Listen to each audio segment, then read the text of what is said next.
Hello friends, मैं कंचन आपका अपने चैनल पर बहुत बहुत स्वागत करती हूँ। और आज हम अध्याय 5 के अंतर्गत अध्ययन करेंगे औरतों ने बदली दुनिया। तो आइए देखते हैं कि कैसे औरतों ने बदली दुनिया को।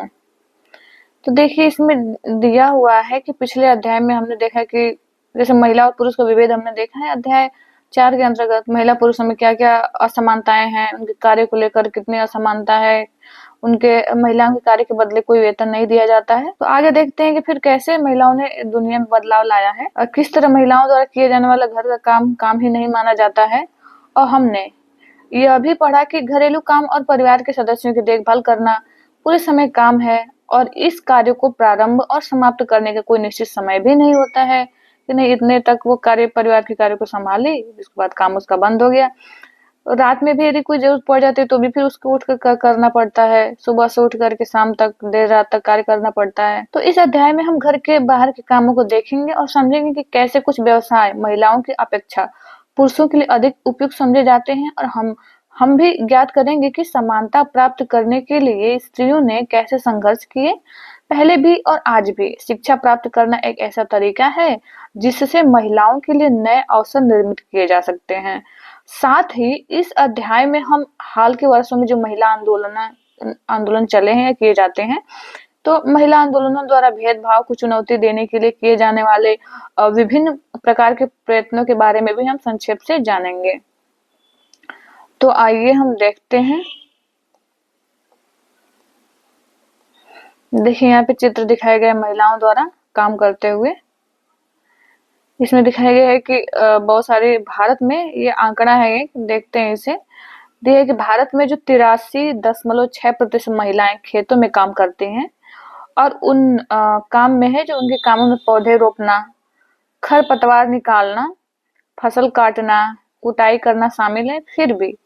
फिर भी हम किसान के बारे में सोचते हैं तो हम एक पुरुष के बारे में भी सोचते हैं। जैसे किसान के बारे में सोचते हैं कि कृषि कौन करता है, किसान। अब किसान आता है तो उसमें महिलाओं का नाम हम नहीं शामिल करते हैं, या फिर हमारी मानसिक महिलाएं तो कार्य करती हैं उसमें भी, लेकिन एक मानसिकता ऐसे बनती है कि किसान है तो उसमें सिर्फ पुरुष ही कार्य करते होंगे या किसानी का काम जो है पुरुषों का ही है। तो ये एक आंकड़ा दिया हुआ है।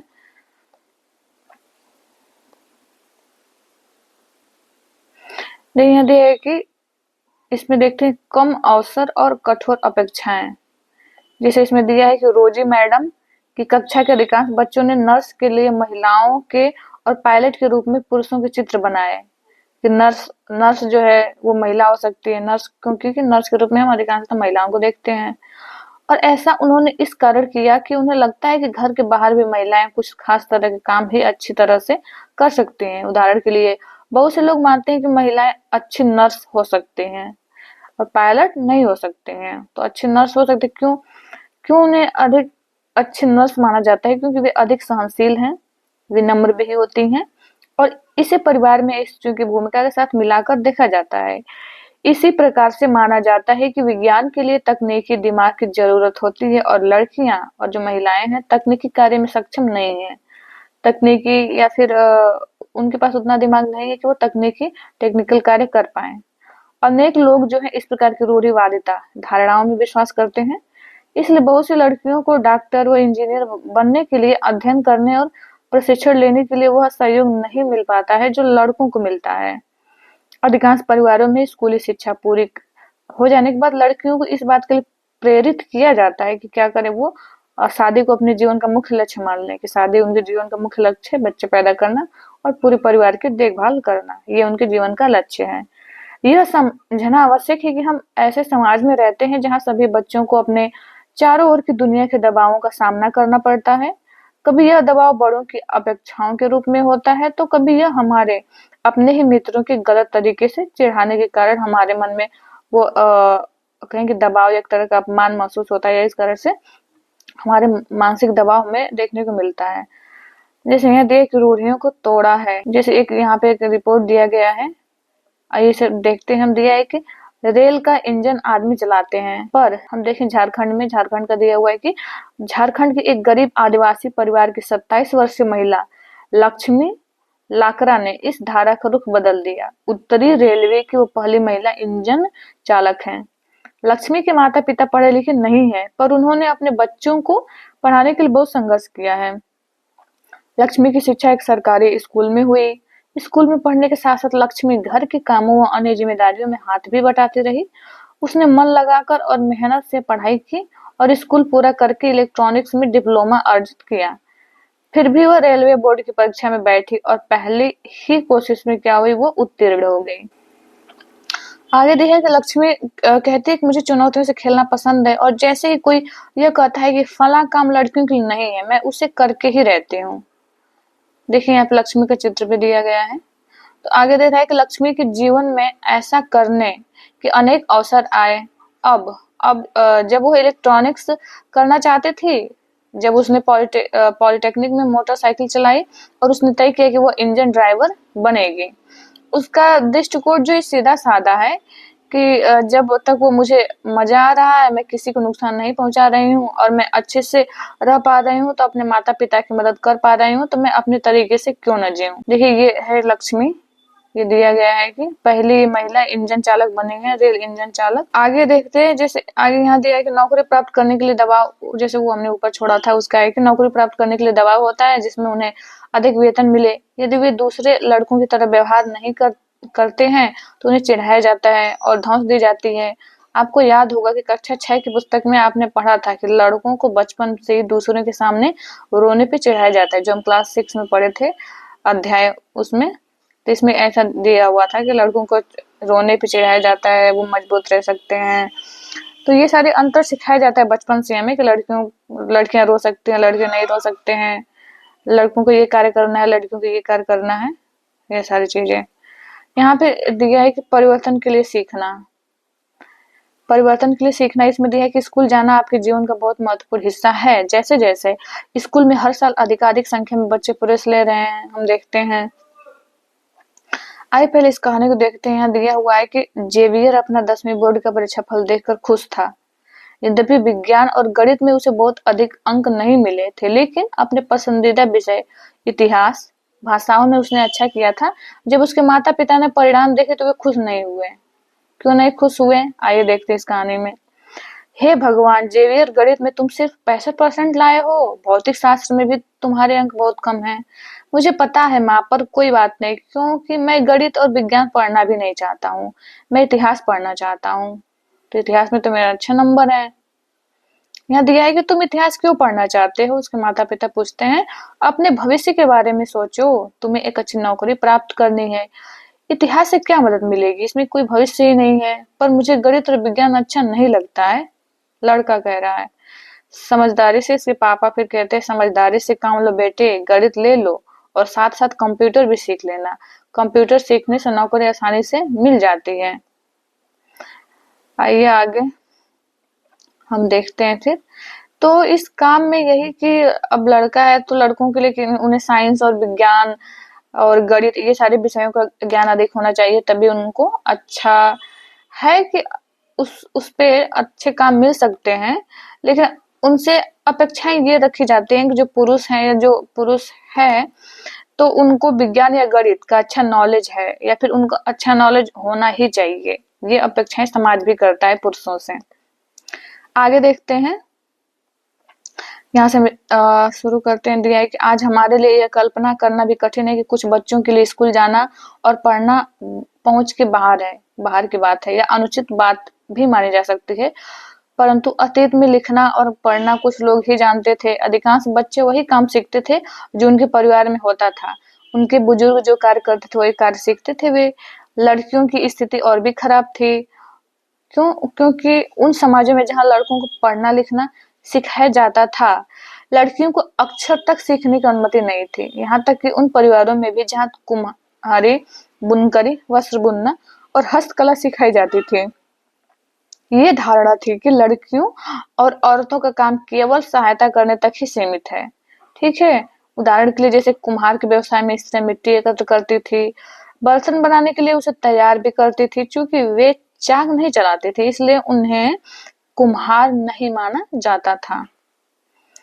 19वीं शताब्दी में लगभग 200 वर्ष पूर्व की बात इसमें दिया है कि शिक्षा के बारे में कई नए विचारों ने जन्म लिया और विद्यालय अधिक प्रचलन में आ गए और वे समाज जिन्हें स्वयं कभी पढ़ना लिखना नहीं सीखा था अपने बच्चों को स्कूल भेजने लगे। तब भी लड़कियों की शिक्षा को लेकर बहुत विरोध हुआ था। उसके बावजूद भी बहुत सी स्त्रियों पुरुषों ने बालिकाओं के लिए भी स्कूल खोलने का प्रयत्न किए। स्त्रियों ने पढ़ना लिखना सीखने के लिए संघर्ष भी किया है कि अपनी शिक्षा के लिए स्त्रियों ने भी संघर्ष किया। आइए हम रास सुंदरी देवी का अनुभव पढ़ें, जो 200 वर्ष पूर्व पश्चिमी बंगाल में पैदा हुई थी। 60 वर्ष की अवस्था में उन्होंने बांग्ला भाषा में अपनी आत्मकथा लिखी। तो आइए देखते हैं उन्होंने क्या बताया है। दिया है कि अमार जीवन किसी भारतीय महिला द्वारा लिखी पहली आत्मकथा है राम सुंदरी देवी की। तो राम सुंदरी नहीं, रास सुंदरी। तो रास सुंदरी देवी की। रास सुंदरी देवी एक धनवान जमींदार परिवार की गृहिणी थी, ये बंगाल की।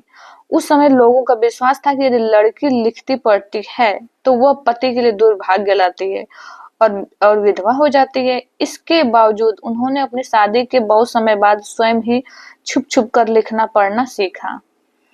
जैसे आगे दिया है कि वो रास सुंदरी देवी कहती हैं कि मैं अत्यंत सवेरे ही काम करना शुरू कर देती थी और इधर आधी रात हो जाने के बाद भी काम में लगी रहती थी। बीच में भी विश्राम नहीं होता था। उस समय मैं 14 वर्ष की थी। मेरे मन में एक अभिलाषा पनपने लगी कि मैं पढ़ना सीखूंगी और एक धार्मिक पांडुलिपि पढ़ूंगी। मैं अभागी थी। उन दिनों स्त्रियों को नहीं पढ़ाया जाता था। बाद में मैं स्वयं ही अपने विचारों का विरोध करने लगी। मुझे क्या हो गया है, स्त्रियां पढ़ती नहीं है, फिर मैं कैसे पढ़ूंगी। फिर मुझे एक स्वप्न आया। मैं चैतन्य भगवान, एक जो संत थे, तो चैतन्य भगवान आगे देखते हैं का जीवन पढ़ रही थी। बाद में दिन के समय में जब रसोई में बैठी हुई भोजन बना रही थी तो मैंने अपने पति को सबसे बड़े बेटे से कहते हुए सुना, विपिन, मैं अपने चैतन्य भगवान यहाँ छोड़ी है। जब मैं इसे मांगूंगा तो तुम इसे अंदर ले आना। वे पुस्तक वहीं छोड़कर चले गए। अब जब पुस्तक अंदर रख दी गई, मैंने चुपके से उसका एक पन्ना निकाल लिया, सावधानी से उसे छुपा दिया। उसे छुपाना भी एक बड़ा काम था क्योंकि किसी को भी वह मेरे हाथ में नहीं दिखना चाहिए था।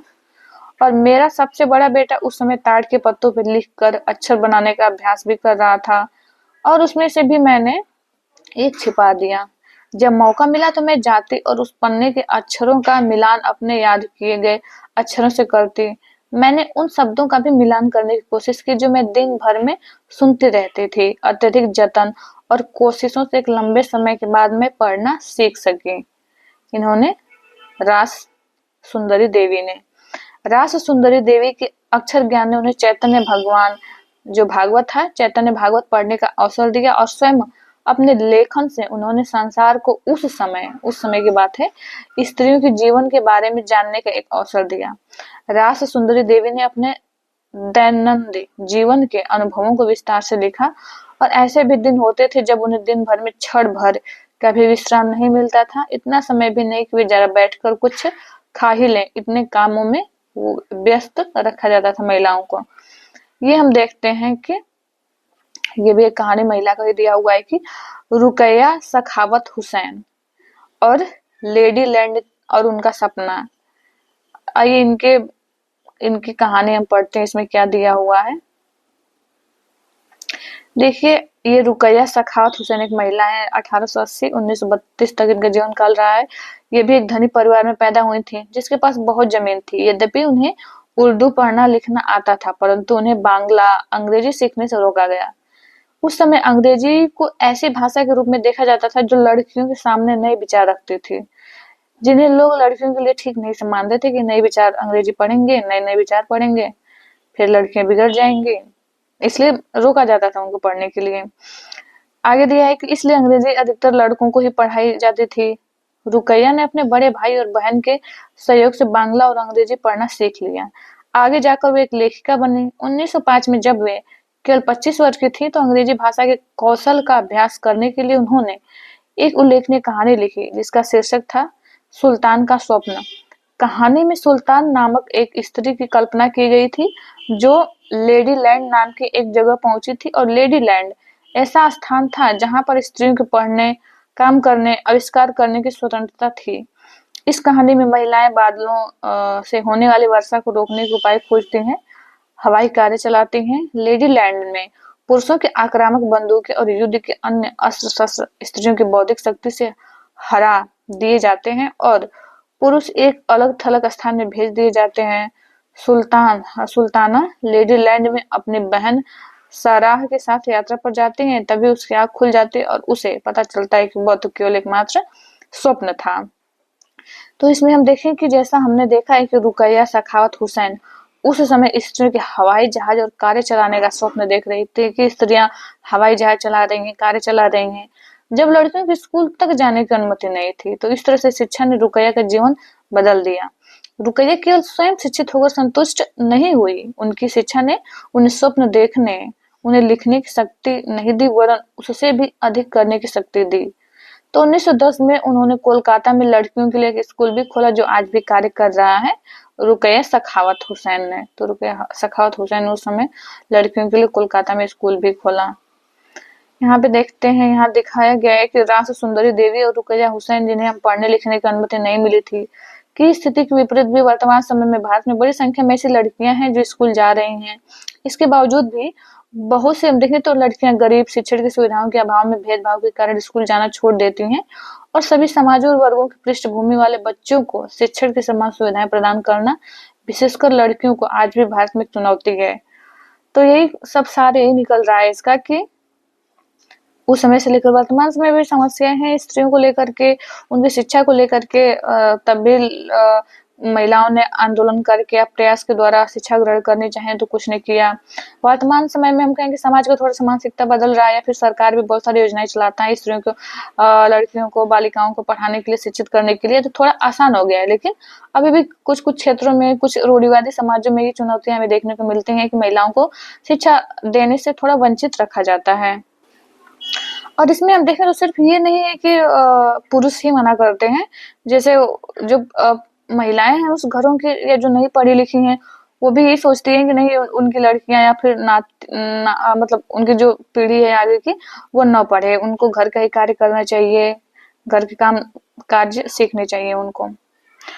इसमें आगे हम देखें तो वर्तमान समय में शिक्षा और विद्यालय, इसमें दिया है कि आज के युग में हम देखें तो लड़के और लड़कियां विशाल संख्या में विद्यालय जा रहे हैं, लेकिन फिर भी हम देखते हैं कि लड़कों और लड़कियों की शिक्षा में अंतर है। क्या अंतर है?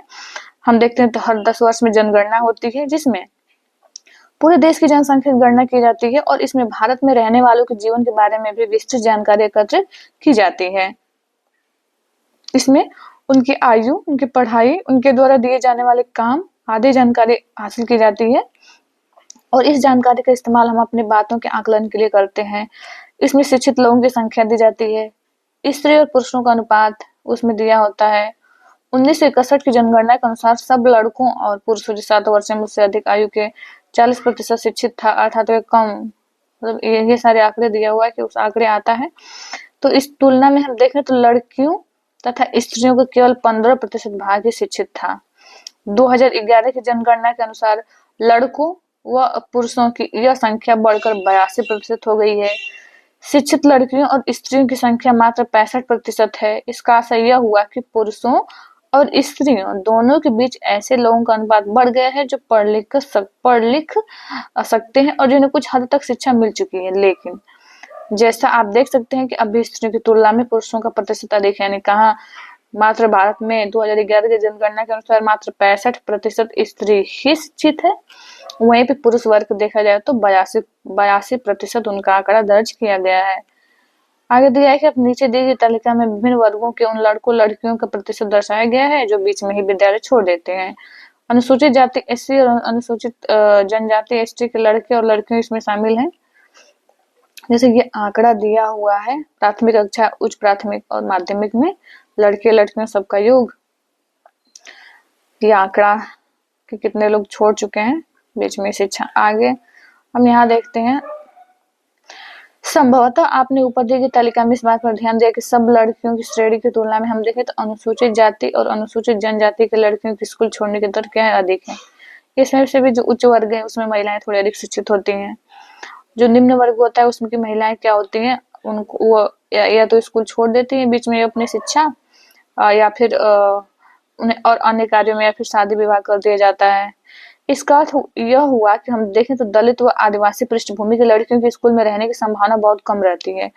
वर्ष 2011 की जनगणना से भी यह पता चलता है कि जो अनुसूचित जाति और अनुसूचित जनजाति जो लड़कियां हैं, इनकी अपेक्षा जो मुस्लिम लड़कियां हैं, मुस्लिम लड़कियों की प्राथमिक शिक्षा पूरी करने की संभावना और भी कम रहती है। मुस्लिम लड़कियां स्कूल में लगभग 3 वर्ष रह पाती हैं, जबकि अन्य समुदायों के लड़के स्कूल में 4 वर्ष का समय बिता पा रहे हैं।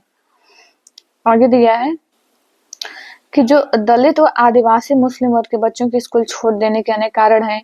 देश में अनेक भागों में विशेषकर ग्रामीण और गरीब क्षेत्रों में नियमित रूप से पढ़ाने के लिए उनके उचित स्कूल हैं और न ही शिक्षक हैं। तो ये भी सारे कार्य हैं उनको विद्यालय छोड़ने के। यदि विद्यालय घर के पास न हो और लाने ले जाने में बहुत दूरी का तय करना पड़ रहा है तो इसकी वजह से भी छोड़ देते हैं। जैसे यहाँ दिया है कि जैसे बस या वैन की व्यवस्था न हो तो अभिभावक लड़कियों को तो स्कूल नहीं भेजना चाहते हैं। यदि स्कूल दूर है तो लड़कों को तो भेज देंगे, चलो ठीक है, लेकिन लड़कियों को और समस्या होती है, वहाँ पे उनके लिए और समस्या उत्पन्न हो जाती है, कठिनाई कि वो नहीं जा पाती हैं। और परिवार वाले खुद ही रोक लेते हैं, दूर भेजने से लड़कियों को डरते हैं। अत्यधिक निर्धन होते हैं कुछ परिवार तो वो भी, और अपने सब बच्चों को पढ़ाने का खर्चा नहीं उठा पाते थे। तो निर्धनता के कारण कुछ सामाजिक बुराइयों के कारण भी लोग दूर नहीं भेजना चाहते हैं लड़कियों को। तो ऐसी स्थिति में लड़कों को प्राथमिकता मिल सकती है और बहुत से बच्चे इसलिए भी स्कूल छोड़ देते हैं कि क्योंकि उनके साथ उनके शिक्षक और सहपाठी भेदभाव करते हैं, जैसा कि ओम प्रकाश वाल्मीकि के साथ हुआ। यहाँ पे देखिए दिया प्रतिशत लड़के और लड़कियों का, सभी लड़के, अनुसूचित जनजाति के लड़के। आगे देखते महिला आंदोलन। महिला आंदोलन कैसे कैसे चला, महिलाओं ने अपनी शिक्षा के लिए क्या क्या आंदोलन किए।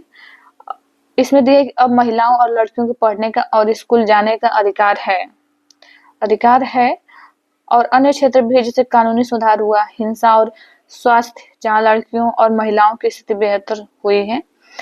ये परिवर्तन अपने आप नहीं आए हैं, औरतों ने व्यक्तिगत स्तर पर और आपस में मिलकर इन परिवर्तनों के लिए संघर्ष भी किए हैं। तब हमें वर्तमान समय में देखने को मिलता है कि इनकी जो स्थिति है, इस स्थिति में सुधार हुआ है। इन संघर्षों को महिला आंदोलन कहा जाता है। देश के विभिन्न भागों से कई औरतें, कई महिला संगठन इस आंदोलन के हिस्से भी हैं। कई पुरुष भी महिला आंदोलन का समर्थन करते हैं। इस आंदोलन, यानी आंदोलन सिर्फ जो महिला आंदोलन था तो महिलाओं ने सिर्फ उसमें योगदान दिया है, बहुत सारे पुरुषों ने भी उसका समर्थन किया है, बढ़ चढ़ कर हिस्सा लिया है महिलाओं को न्याय दिलाने के लिए। तो इस आंदोलन में जुटे लोगों की मेहनत, उनकी निष्ठा, उनकी विशेषताएं इसे एक बहुत ही जीवंत आंदोलन बनाती है। इसमें चेतना जागृत करने, भेदभावों का मुकाबला करने और न्याय हासिल करने के लिए भिन्न भिन्न रणनीतियों का उपयोग किया जाता है और इनकी कुछ झलकियां आप यहाँ देख सकते हैं। देखिए ये दिया हुआ है महिलाएं आंदोलन करते हुए, जैसे अपने पर्चे बांट रही हैं, किसी भी बारे में जानकारी दे रही हैं, तो ये आंदोलन का रूप है। अभियान दिया है कि अभियान में जैसे अभियान कोई किसी भी कोई भेदभाव हो रहा है, कोई उनकी मांग स्वीकार नहीं की जा रही है तो उसके लिए अभियान चलाया जाता था। तो भेदभाव और हिंसा के विरोध में ही अभियान चलाना महिलाओं का आंदोलन एक महत्वपूर्ण हिस्सा है और अभियानों के फलस्वरूप नए कानून भी बने हैं। सन 2006 में देखें तो सन 2006 में बता रहे हैं कि एक कानून बना है जिससे घर के अंदर शारीरिक और मानसिक हिंसा को भोग रहे औरतों को कानूनी सुरक्षा दी जाए। यानी शारीरिक रूप से मारपीट का या फिर बहुत सारे मानसिक उनको प्रताड़ित किया जाता है, उनको मतलब एक तो सम्मान भी नहीं दिया जाता है, किसी भी बात के लिए डांटना, बोलना, गाली गलौज पुरुष उसके साथ करते हैं, मारपीट भी करते हैं। तो इस हिंसा से औरतों की सुरक्षा के लिए औरतों को कानूनी सुरक्षा दी जा सके। और इसी तरह महिला आंदोलन के अभियानों के कारण 1997 में सर्वोच्च न्यायालय ने कार्य के स्थान पर और शैक्षिक संस्थानों में महिलाओं के साथ होने वाली यौन प्रताड़ना से उन्हें सुरक्षा प्रदान करने के लिए दिशा निर्देश जारी किए। 1997 में सर्वोच्च न्यायालय ने ये कार्य किया। एक और उदाहरण देखें तो 1980 के दशक में देश भर में जो महिला संगठन है, तो 1980 के दशक में महिला संगठनों ने दहेज हत्याओं के खिलाफ आवाज उठाई। बहुत सारे दहेज यानी दहेज न दे पाने के कारण उन महिलाओं के साथ बहुत बुरा व्यवहार उनके ससुराल वाले करते थे। बहुत ऐसे घटनाएं घटित हुई हैं या हमें सुनने में देखने को मिला है कि उनको जला के या मार डाला जाता था। तो इन सारे इन सारी समस्याओं के खिलाफ भी महिलाओं ने खिलाफ आवाज उठाई और नवविवाहित युवतियों को उनके पति और ससुराल के लोगों द्वारा दहेज के लालच में मौत के घाट उतार दिया जाता था। महिला संगठनों ने इस बात की कड़ी आलोचना करी कि कानून अपराधियों को कुछ नहीं कर पाता, इस मुद्दे पर महिलाएं सड़कों पर निकल आईं। उन्होंने अदालत के दरवाजे खटखटाए और आपस में अनुभव व जानकारियों का आदान प्रदान किया। अंततः यह समाज एक बड़ा सार्वजनिक मुद्दा भी बन गया और अखबारों में छाने लगा। दहेज से संबंधित कानून को बदला गया ताकि दहेज मांगने वाले परिवारों को भी दंडित किया जा सके। जो दहेज मांग रहा है तो उनको भी दंडित किया जा सके। आगे देखते हैं जागरूकता बढ़ाना। इन सारी चीजों को हम दूर कर सकते हैं। कानून तो बनाए जाते हैं, ठीक है, लेकिन कानूनों को जब तक व्यवहारिक रूप से लागू नहीं किया जाएगा जमीनी स्तर पे, तब तक उसका कोई प्रभाव, कोई महत्व नहीं होगा, ना उसका हम कहेंगे अच्छा परिणाम देख सकते हैं। तो इसमें दिया है जागरूकता बढ़ाना, यानी औरतों के अधिकारों के संबंध में समाज में जागरूकता बढ़ाना भी महिला आंदोलन का एक प्रमुख कार्य है। गीतों द्वारा वो जागरूक करती थी महिलाओं को, जाकर नुक्कड़ नाटकों द्वारा, जनसभाओं के माध्यम से भी वो अपने संदेश लोगों के बीच पहुंचाते थे कि हमें अपने अधिकार के प्रति जागरूक रहना चाहिए। हमारे साथ गलत हो रहा है तो उसके खिलाफ आवाज उठाना चाहिए, ना कि शांति से चुपचाप सहना। यानी कहा जाता है कि किसी अपराध को सहने वाला भी उतना ही अपराधी होता है। आगे दिया है कि विरोध करना। जब महिलाओं के हितों का उल्लंघन होता है तो जैसे किसी कानून अथवा नीति द्वारा, तो महिला आंदोलन ऐसे उल्लंघनों के खिलाफ आवाज उठाता है, लोगों का ध्यान खींचने के लिए रैलियां करते हैं, प्रदर्शन आदि बहुत सारे तरीके, असरकारक तरीके अपनाए जाते हैं, जिससे कि हम उस नियम कानून को उल्लंघन हो रहा है तो उसको हम मनवाएं या फिर सरकार के सामने अपनी बातों को रखें। बंधुत्व फिर व्यक्त करना। बंधुत्व व्यक्त करना मतलब इसमें दिया है कि न्याय के अन्य मुद्दों, औरतों के साथ बंधुत्व व्यक्त करना भी महिला आंदोलन का हिस्सा है। जैसे 8 मार्च अंतर्राष्ट्रीय महिला दिवस को दुनिया भर की औरतों अपने संघर्षों को ताजा करने और जश्न मनाने के लिए इकट्ठा होती हैं। 8 मार्च को मनाया जाता है अंतर्राष्ट्रीय महिला दिवस। हर साल हम देखें तो 14 अगस्त को देखें तो 14 अगस्त को वाघा में भारत पाकिस्तान की सीमा पर हजारों लोग इकट्ठा होते हैं, एक सांस्कृतिक कार्यक्रम आयोजित करते हैं और ऊपर की तस्वीर में भारत और पाकिस्तान के लोगों के बीच बंधुत्व प्रदर्शित करते हुए औरतें जलती हुई मोमबत्तियां उठा रही हैं। यहाँ पे दिखाया गया है। ये कार्य किया जाता है 14 अगस्त को। देखिए कितनी महिलाएं बंधुत्व, यानी कितनी महिलाएं मिलजुल कर एक आंदोलन में भाग ले रही हैं। तो हम मिलते हैं नेक्स्ट वीडियो में। आपसे हम्बल रिक्वेस्ट है कि इस चैनल को सब्सक्राइब कर लें और अपने दोस्तों को भी शेयर करें। ये वीडियो देखने के लिए आप लोगों का बहुत बहुत धन्यवाद।